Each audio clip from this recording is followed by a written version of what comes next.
Hi అండి. Welcome to Sunitha cooking channel. ఈరోజు మన రెసిపీ మిల్ మేకర్ పకోడా అండి. అదే అండి సోయాబీన్ పకోడా. దీన్ని మిల్ మేకర్ అని కూడా అంటారు. అందుకని meal maker pakoda. Meal maker pakoda చాలా టేస్టీగా ఉంటుందండి. చూడండి ఈ విధంగా తీసుకోవాలి. మిల్ మేకర్ అనేది ఈ విధంగా ఉంటుంది. ఇంట్లో చిన్న సైజు అవైలబుల్గా ఉంటాయి. పెద్ద సైజు అయితే ఇది మీకు నచ్చిన సైజులో తీసుకోవచ్చు. దీనికోసం ముందుగా మనం వేడి నీళ్ళు కాసి పెట్టుకోవాలి. ఇలా తెల్లిన తర్వాత మనం ఈ మిల్ మేకర్లో వేడి వేడి వాటర్ని పోసేసి ఒక 5 మినిట్స్ పాటు అలా నాననివ్వాలి. నాననిచ్చి ఇందులో ఉన్న హాట్ వాటర్ అని వంపేసి మనం చల్ల వాటర్ తీసుకొని ఇలాగా వాటర్ అన్ని పిండేసి ఒక బౌల్లోకి తీసుకోవాలి.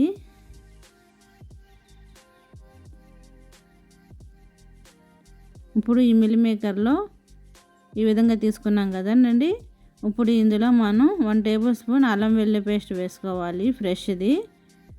చిటికెడు పసుపు వేసుకోవాలి. 2 టేబుల్ స్పూన్ల కారం వేసుకోవాలి. 1 టేబుల్ స్పూన్ ధనియాల పొడి, 1/2 టేబుల్ స్పూన్ వేయించిన జీలకర్ర పొడి, 1 టేబుల్ స్పూన్ గరం మసాలా వేసుకోవాలి. రుచికి సరిపడా సాల్ట్ వేసుకోవాలి. వేసుకొని మొత్తం ఒకసారి బాగా మిక్స్ అయ్యేటట్టు బాగా కలుపుకోవాలి. చేత్తో కలుపుకోనండి. చేత్తో అయితే బాగా కలుస్తుంది కాబట్టి చేత్తోనే బాగా మిక్స్ చేసుకోవాలి. ఇలా విధంగా ఈ మిల్ మేకర్ అనేది వెయిట్ లాస్లో ఉన్న వాళ్ళు కూడా తినొచ్చండి. దీనిలో ఫ్యాట్ అనేది 0 ఉంటుంది. ప్రోటీన్ ఎక్కువ ఉంటుంది. పీచు పదార్థం పుష్కలంగా ఉంటుంది. ప్రోటీన్ అనేది ఎక్కువ శాతం ఉండే వాటిల్లో ఎక్కువ మిల్ మేకరు ప్రోటీన్ శాతం ఎక్కువ ఉంటుందండి. దీనిలో ఫ్యాట్ అనేది 0గా ఉంటుంది. ఇందులో ఇప్పుడు మనం 2 టేబుల్ స్పూన్ల రైస్ ఫ్లోరు, 2 టేబుల్ స్పూన్ల కార్న్ ఫ్లోరు, 2 టేబుల్ స్పూన్ల శనగపిండి ఉందండి. గ్రామ్ ఫ్లోరు శనగపిండి అది వేసుకోవాలి. వేసుకొని మొత్తం ఒకసారి బాగా మిక్స్ చేయాలి. ఈ మిల్ మేకర్కి ఈ పిండి అంతా బాగా కోట్ అయ్యేటట్టు బాగా కలుపుకోవాలి. ఎక్కువ అవ్వకూడదు, అటని తక్కువ అవ్వకూడదు. కోట్ అయితే బాగా ఒక్కొక్క పీసుకి బాగా సరిపోతుంది. పిండి అనేది కొంచెం హార్డ్గా ఉన్నప్పుడు ఒక చిటికెడు వాటర్ వేసుకొని పొడి పొడిగా ఉండేటట్టు బాగా మిక్స్ చేసుకోవాలి. ఈ విధంగా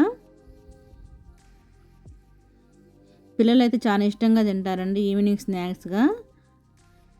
ట్రావెలింగ్ కూడా బాగుంటుందండి. పకోడా అనేది చాలా అంటే టేస్ట్ మాత్రం సూపర్ ఉందండి. చాలా అంటే చాలా టేస్టీగా ఉంటుంది. తప్పకుండా మీరు ట్రై చేయాల్సిన రెసిపీ.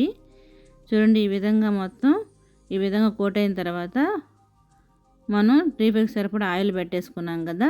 ఆయిల్లో ఒక్కొక్కటిగా వేసుకోవాలి.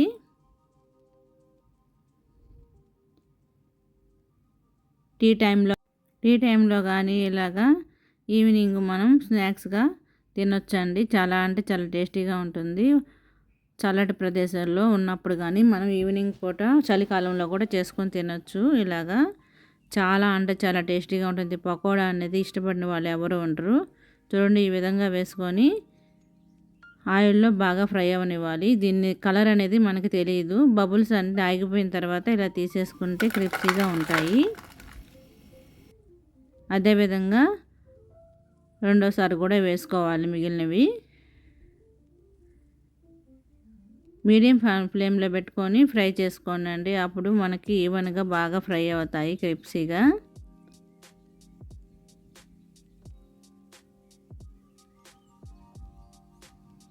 ఆయిల్ అనేది అస్సలు పీల్చదండి. ఇవి బబుల్స్ వస్తున్నాయి కదా, ఆ బబుల్స్ అని పోయేంత వరకు మంచి కలర్ వచ్చేంత వరకు ఫ్రై చేసుకోవాలి. కొంచెం ఫ్రై అయిపోయాయి కదండి బాగా. ఇప్పుడు ఇందులో పచ్చిమిర్చికి కొంచెం చీల్చుకొని కొంచెం సాల్ట్ అనేది అప్లై చేశాను. అప్లై చేస్తే ఏంటంటే మధ్యలో తినేదానికి సాల్ట్ వేసినవి చాలా బాగుంటాయి పచ్చిమిరపకాయలు అనేవి. తర్వాత కరివేపాకు వేసుకున్నాను. వేసుకొని ఇవి జల్లెడి గంటలోకి తీసుకొని ఇలాగ ఆయిల్ అంతా వడిగిన తర్వాత ఒక ప్లేట్లో తీసుకోవాలి. చూడండి ఎంతో టేస్టీగా ఉండే మిల్ మేకర్ పకోడా రెడీ అయిపోయింది. స్నాక్స్ ఐటము మీరు కూడా ట్రై చేసి ఎలా ఉందనేది కామెంట్ సెక్షన్లో మెసేజ్ చేయండి. ఈ వీడియో కనుక మీకు నచ్చినట్లయితే లైక్ చేయండి, షేర్ చేయండి, సబ్స్క్రైబ్ చేయండి. మరిన్ని వీడియోస్ కోసం మన ఛానల్లో మంచి మంచి రెసిపీస్ పెట్టండి, తప్పకుండా ట్రై చేయండి. Thank you for watching. Please subscribe my channel friends.